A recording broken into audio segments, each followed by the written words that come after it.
நமது ஸ்ரீ சங்கரா தொலைக்காட்சியில் 144 ஆண்டுகளுக்கு ஒருமுறை மட்டும் நம் வாழ்நாளில் வரும் மகா கும்பமேளா. மோட்ச நம்பிக்கையில் கோடிகளில் பக்தர்கள், ரிஷிகளும் சந்நியாசிகளும் நீராடும் நிகழ்வான சாகி ஸ்நானத்தின் போது எடுக்கப்படும் திரிவேணி சங்கமம் புண்ணிய தீர்த்தம் உங்கள் ஸ்ரீ சங்கரா டிவி வழங்கவிருக்கிறது. மேலும் www.shankaraworld.com என்ற இணையதளத்திற்கு சென்று முன்பதிவு செய்யலாம்.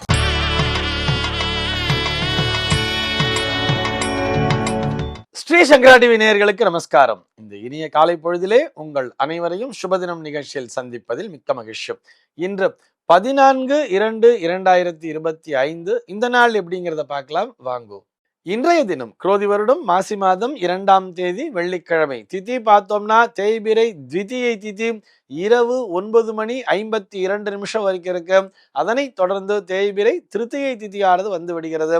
இன்னைக்கு நட்சத்திரம் பார்த்தோம்னா பூரம் நட்சத்திரம் இரவு 11:07 வரைக்கும் இருக்கு. அதனைத் தொடர்ந்து உத்திரம் நட்சத்திரம் என்பது வந்து விடுகிறது. இந்த நாள் முழுவதுமே ஒரு சித்தயோகம் கூடிய நாளாக அமைந்திருக்கிறது. இது போக பஞ்சாங்கத்திலே வரக்கூடிய யோகம் அப்படின்னு சொல்லி பார்த்தோம்னா இன்னைக்கு அதிகண்டம் அப்படிங்கிற ஒரு யோகம் காலையில 7:17 வரைக்கும் இருக்கு. அதனைத் தொடர்ந்து சுகர்மம் அப்படிங்கிற ஒரு யோகமானது வந்து விடுகிறது. இன்னைக்கு கரணம் பார்த்தோம்னா தைத்திலம் அப்படிங்கிற ஒரு கரணம் காலையில 9:03 வரைக்கும் இருக்கு. அதனைத் தொடர்ந்து கரஜை என்கின்ற கரணமானது வந்து விடுகிறது. இந்த நாளானது ஒரு கீழ்நோக்கு நாளாக அமைந்திருக்கிறது. சென்னையை பொறுத்தவரை இன்றைய தினத்தினுடைய சூரிய உதயம் என்பது காலை 6:35 சூரிய அஸ்தமனம் என்பது மாலை 6:10 சந்திர அஸ்தமனம் என்பது காலை 7:34 சந்திர உதயம் என்பது இரவு 7:45 சம்பவிக்கிறது. பிரம்ம முகூர்த்தம் பார்த்தோம்னா நாளைய தினம் அதிகாலை 4:55 முதல் காலை 6:34 வரையில் நீடித்திருக்கிறது.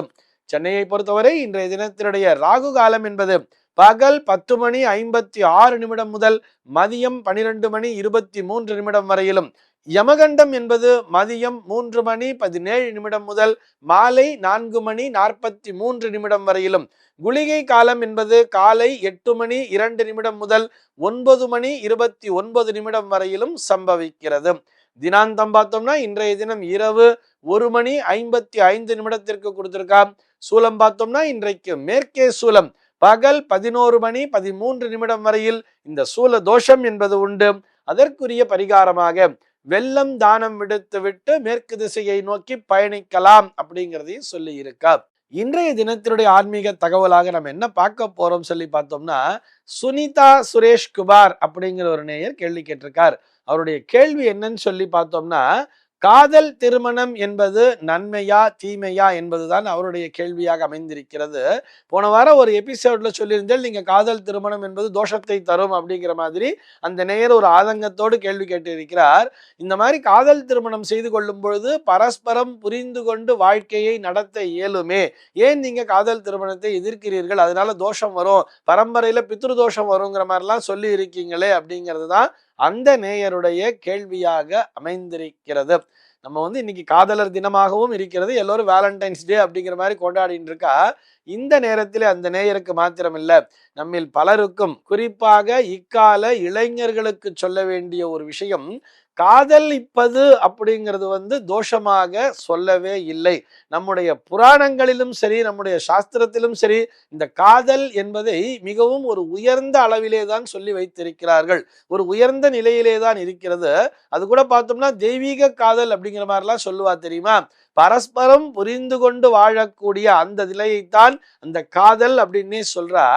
இப்போ நம்ம இப்படி கூட புரிஞ்சுக்கலாமே, யாரை காதலிக்க வேண்டும் என்பதுதானே அங்கே முக்கியம். காதலிப்பது என்பது மனைவியை காதலித்தால் அங்கே தோஷமே வராது, அதையும் நல்லா புரிஞ்சுக்கணும் இல்லையா.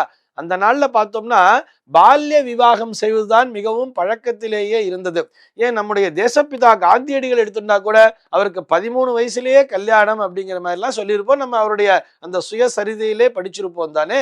ஆக நம்ம கண் முன்னாலே போன தலைமுறைக்கு ஒரு முந்தின தலைமுறைன்னு கூட எடுத்துக்கலாம். அந்த நம்முடைய தாத்தா பாட்டி எல்லாம் பார்த்தோம்னா அவங்கெல்லாம் 15 வயசு 16 வயசுலேயே கல்யாணம் பண்ணியிருப்பா. அவர்கள்லாம் காதலிச்சு பார்த்தா கல்யாணம் பண்ணிண்டா.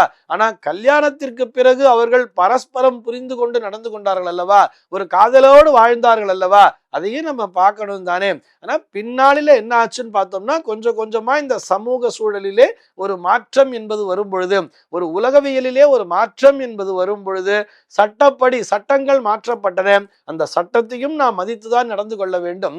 அந்த சட்டப்படி 21 வயசாச்சும் ஆயிருக்கணுங்கிற மாதிரி சொல்லியிருக்கா. இன்னொரு 18 வயசு ஆனாதான் மேஜருங்கிறதெல்லாம் சொல்லியிருக்கா. அதுக்கப்புறம் தான் கல்யாணம் பண்ணணும்னு சொல்லியிருந்தால் கூட, அப்ப கூட என்ன பண்ணணும் அப்படின்னு சொல்லி பார்த்தோம்னா, கல்யாணம் பண்ணிட்டு தான் காதலிக்கணும் அப்படின்னு சொல்றோம். காதல் என்பதை தோஷமாக சொல்லவே இல்லை. ஆனால் அதே நேரத்திலே கலப்பு திருமணம் அப்படின்னு சொல்றோம் இல்லையா, அங்கேதான் அந்த பித்ரு தோஷம் என்பது வந்து சேர்ந்து விடுகிறது என்பதையும் புரிந்து கொள்ள வேண்டும். சார், கலப்பு திருமணம் சொன்னா ஏன் அதை போய் நீங்க தோஷமா சொல்றேன்? பாரதியாரே சொல்லி இருக்காரே, சாதிகள் இல்லையடி பாப்பான்னு சொல்லி இருக்காருன்னு சொன்னா, நிச்சயமாக சுப்பிரமணிய பாரதியார் சொன்னது 100% உண்மைதான். சாதிகள் இல்லையடி பாப்பா. அடுத்தது என்ன சொல்லியிருக்கார்? குலம் உயர்த்தி தாழ்த்தி சொல்லல் பாவம்னு சொன்னார் தெரியுமா. நீ உயர்ந்த குலம், நான் தாழ்ந்த குலம் என்று ஒவ்வொருத்தரையும் குலத்தை பார்த்து, இந்த குலத்திலே பிறந்தவர்கள் உயர்ந்தவர்கள், இந்த குலத்திலே பிறந்தவர்கள் தாழ்ந்தவர்கள் என்றெல்லாம் அந்த ஜாதி பேதத்தை பார்க்க கூடாது என்றுதான் சொன்னாரே தவிர, இந்த ஜாதியிலிருந்து அந்த ஜாதியிலே திருமணம் செய்து கொள்ளலாம் என்று பாரதியார் எங்குமே சொல்லவில்லை என்பதையும் புரிந்து கொள்ள வேண்டும். ஜாதி மதம் என்னெல்லாம் பிரிச்சு வச்சிருக்கா அப்படின்னு சொன்னா, அது எதற்காக? உயர்த்தி தாழ்த்தி சொல்வதற்காக இல்லை. எல்லோருமே ஓர் குலம் அப்படிங்கிற மாதிரி பார்க்கணும் தான் சொல்லியிருக்கா. இதையும் திருமணத்தையும் கொண்டு மிக்ஸ் பண்ணி பார்க்க கூடாது. இப்படி யோசிச்சு பாருங்களேன். நம்ம சாதாரணமா ஒரு பூ அப்படின்னு சொன்னா கூட அந்த புஷ்பத்திலேயே நிறைய வகைகள் உண்டு. மல்லின்னு எடுத்துட்டா கூட அந்த மல்லியில பார்த்தோம்னா இந்த பக்கம் குண்டு மல்லிங்கிறா, அந்த பக்கம் ஜாதி மல்லின்னு சொல்றா, ஒரு பக்கம் பார்த்தா பவள மல்லின்னு சொல்றா. இவ்வளவு ஏன்? ஒரு பழம் அப்படின்னு எடுத்துப்போமே, பழங்களையே பொதுவா எடுத்துக்க வேண்டாம், ஒரு சாதாரண ஒரு வாழைப்பழம் எடுத்துப்போமே, அந்த வாழைப்பழத்திலே பார்த்தோம்னா 450 வகையான வகைகள் இருக்கிறதுன்னு சொல்றா. ஒன்னு பார்த்தா பூவம்பழங்கிறா, ஒன்னு பேயன் பழங்கிறா, இப்படி ஒன்னு கற்பூர வள்ளிங்கிறா, ஒன்னு ரஸ்தாலிங்கிறா, ஒன்னு ஏலக்கிங்கிறா இல்லையா.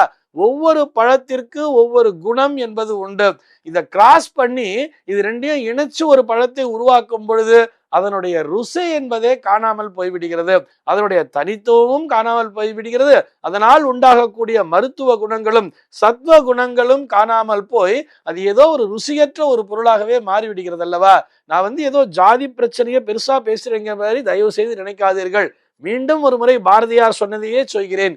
குலம் உயர்த்தி தாழ்த்தி சொல்லல் பாவம்னு தான் சொல்லியிருக்காரே தவிர, எல்லோருமே ஜாதி மதம் பேதம் பாராமல் சகோதரத்துடன் பழக வேண்டும் சொல்லியிருக்கார். சகோதரர்களாக எல்லோரும் பழக வேண்டும் அவர் சொல்லும் பொழுது, ஒரு சகோதரர் குடும்பத்துல போய் சம்பந்தம் பண்ண முடியுமா? யோசிச்சு பாருங்களேன். அதையும் நன்றாக புரிந்து கொள்ள வேண்டும்.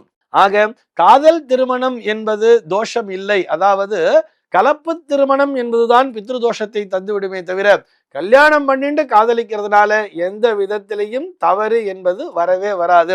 கல்யாணம் பண்ணிட்டு காதலிக்கிறது தான் 100% உங்களுக்கு நன்மையை தரும். இந்த தகவலோடு இன்றைய தினம் நான் உங்களிடமிருந்து விடைபெற்றுக் கொள்கிறேன். மீண்டும் உங்கள் அனைவரையும் நாளைய தினம் ஒரு சுவாரஸ்யமான தகவலோடு சந்திக்கிறேன். எம்பெருமானினுடைய திருவருளினாலே இந்த நாள் உங்கள் அனைவருக்கும் சுப தினமாக அமைவதற்கு வாழ்த்துக்கள். நமது ஸ்ரீ சங்கரா தொலைக்காட்சியில் 144 ஆண்டுகளுக்கு ஒரு முறை மட்டும் நம் வாழ்நாளில் வரும் மகா கும்பமேளா. மோட்ச நம்பிக்கையில் கோடிகளில் பக்தர்கள், ரிஷிகளும் சந்நியாசிகளும் நீராடும் நிகழ்வான சாகி ஸ்நானத்தின் போது எடுக்கப்படும் திரிவேணி சங்கமம் புண்ணிய தீர்த்தம் உங்கள் ஸ்ரீ சங்கரா டிவி வழங்கவிருக்கிறது. மேலும் www.shankaraworld.com என்ற இணையதளத்திற்கு சென்று முன்பதிவு செய்யலாம்.